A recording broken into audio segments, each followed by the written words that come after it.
Hey guys, welcome back again to my channel. If you're new, please subscribe and also turn on the notification bell. So in today's tutorial, I'll be showing us how to draft and cut and sew this shirt dress. Actually, you can see it's a little big bogus for my daughter. This is not her dress, just that I don't have a mannequin or dummy that is the perfect size for the dress. So let's get started. So I folded my fabric into two. Here I'll be making use of a colored chalk so that you'll be able to see what I'm doing. So I'll be marking out 2 inches. This 2 inches is going to be the placket for the button. When I fold it, I'll use it for the button. So I'll just connect the 2 inches like that. So what I'll do next is that I'll take the gown length, that is the front. I'll take the gown length and I'll mark it out. I'll mark out the gown length and I'll be adding about 0.5 or 1 inch hemming allowance. So here I'll mark it out.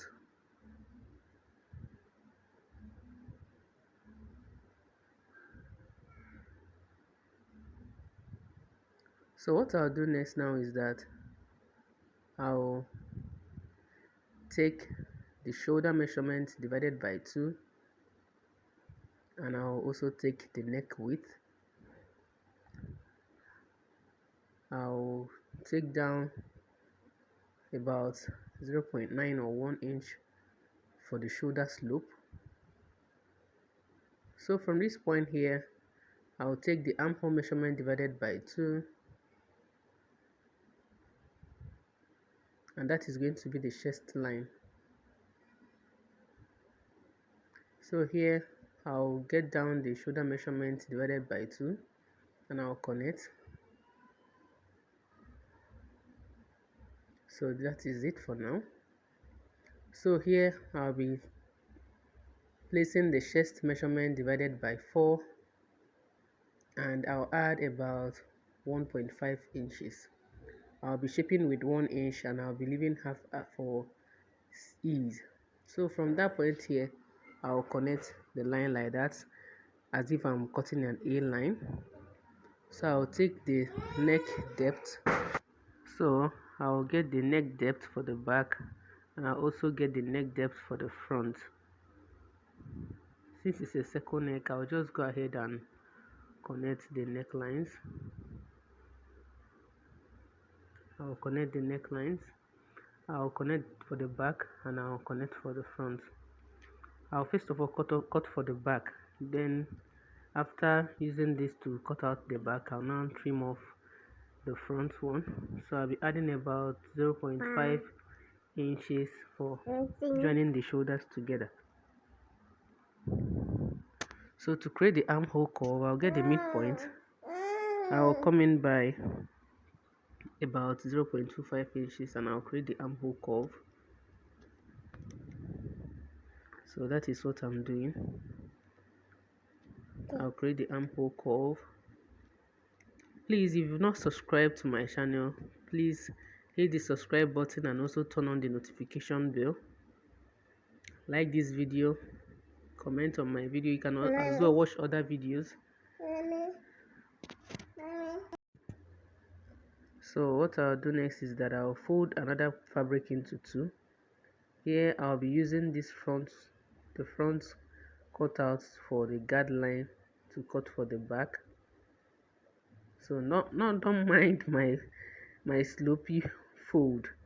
I won't be cutting all the way down. So what I'll do is that I'll remember we added 0.5 inch for the joining the shoulders together, so I'll mark out 5.5 inches. What I needed here is 5 inches, but I'll be adding that 0.5 for the joining the shoulders together. So I'll connect. I'll just cut out trace out all the trace. So after tracing it out, I'll go ahead, I'll add about 0.2 inches 2.5 inch for joining it to the down part. This is going to be the upper part of the shirt dress for the back. I don't actually know what they call it, but this is what I have. So I'll set this one aside to cut the down part. So to cut for the down part, I folded my fabric into two. So what I'll do next now is that I'll get that same front pattern. Here, remember when I was cutting out for the other one, the upper one, we folded this placket in, but here I will be leaving it out, but I won't be using all the 2 inches. I'll be making use of 1 inch here. So what I'll do is that I'll mark out that same 5.5 inches as it's going to be my guideline, because I want to take away that 5.5 inches just like I cut out the other part. So after doing that, I'll fold here in. So I'll fold it here. I'll be leaving about 0.25 inches there for the allowance for joining it to the upper part for the back. So at the center back here, I'll be taking away 1 inch. Remember, at the center front I have about 2 inches, so I want to make use of just 1 inch. I'm sorry, my baby have been disturbing, so I'll just place it like that, and I'll trim up like that.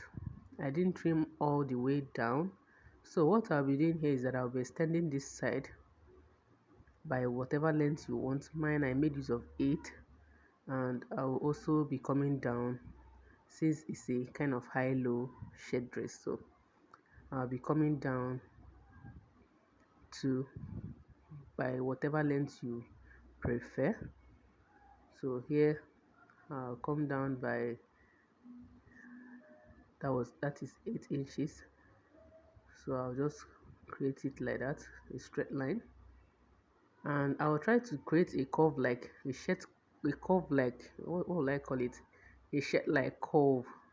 But first of all, I'll connect this line as if I'm drafting for an A-line dress. So I'll create a curve like shirt, a shirt like curve. What am I even saying? I'll just create this curve and I'll cut it out. So this is the back. This is what I have for the back, as you can see. So we are done with the cutting part.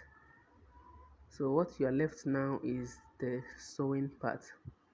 I'll get the front, the right side of this particular back, the right side, and I'll make sure I have the center back, because this is the back pattern. So this is the right side. I'll mark out that 1 inch that we left while we were cutting it out, and I will connect that 1 inch. I'll go ahead and I will sew it straight on the right side. I folded this particular pattern, this back one, wrong side facing each other, so I'm sewing on the right side. So what I'll do next now is, for the front, is that I'll trim out the armhole and the neckline. So what I'll do next is that I'll get the front part of this dress, the right side of the front, and I'll iron 1 inch interfacing to the center front, the two center fronts, and I'll fold in my placket. I will join the shoulders together. I will sew the shoulders. So this is it. After joining the shoulders and ironing my 1 inch interfacing, I folded in my 2 inch allowance for the placket.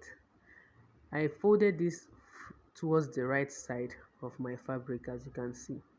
Since this particular material don't have, this particular fabric, I mean to say, don't have either front or back, so I just folded mine to the front part, But if you're working with a material that or a fabric that has a back and front, please cut out your plackets separately. So here I'll be marking out 2 inches in length from the armhole, and I'll also do the same thing for the other armhole as well. I'll mark out the 2 inches and I'll connect it to a straight line. So what I'll do next is that I'll get the design. I'll get my design. This is it's called fringes, I guess. So I'll place these fringes just like that, and I'll trim off the excess. I just want to get the actual measurement, and I'll be adding about just small. So I'll just pin it down and sew it, and I'll get this other design here. Just watch carefully, you will see what I'm doing. I'll get this other design here and I'll also pin it down, and after pinning it down I'll sew. This is not an iron on patchwork, this is just a sew on, it doesn't have any glue on it. So I'll sew here and I'll sew here, and for the back I'll be joining this particular upper one to the down one. I can't remember what this is called, but I think I have an idea, but I don't remember what it's actually called. So this is the back. After sewing it, I ironed it. I kind of as if I'm opening the seam, and I ironed it. So this is it. I'll place the back, right side facing right side, right side facing right side. So I'll go ahead and I'll pin it down. So after pinning it down, I will sew. So I will sew this. I will sew that side, and I'll have something like this. And I'll also sew my trimmings. After sewing my trimmings, I'll fold in my placket like that, and I'll sew it down. I will be doing the same thing for the other side as well. After sewing down my trimming, I will fold the placket and I will sew it down. So after sewing it down, this is what I have. You can see how neat this looks and how easy it is. So this is my back and this is the inside. So this is the other part.